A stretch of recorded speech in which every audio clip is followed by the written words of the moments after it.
దేశవ్యాప్తంగా జూలై 1 నుంచి జీఎస్టీ అమలులోకి రానున్న విషయం తెలిసిందే. మోడీ ప్రభుత్వం ప్రతిష్టాత్మకంగా తీసుకొస్తున్న జీఎస్టీ అమలు సినీ రంగంపై తీవ్ర ప్రభావం చూపించనుంది. చిన్న సినిమాల పరిస్థితి ఏమో గానీ పెద్ద సినిమాలపై జీఎస్టీ ప్రభావం ఓ రేంజ్ లో ఉండబోతోందని చెబుతున్నారు. టాలీవుడ్ లో జీఎస్టీ తొలిదెబ్బ తినే cinema stylish star Allu Arjun నటించిన దువ్వాడ జగన్నాథం. ఈ సినిమా షేర్కి తప్పకుండా గండిపడి తీరుతుంది. డీజే రంజాన్ కానుకగా జూన్ 23న ప్రేక్షకుల ముందుకు రానుంది.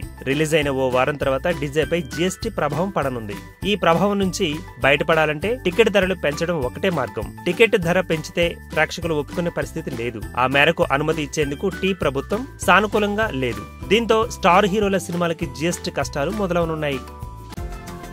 ఈ వీడియో గనుక మీకు నచ్చినట్టయితే లైక్ చేయండి, షేర్ చేయండి, సబ్స్క్రైబ్ చేసుకోండి.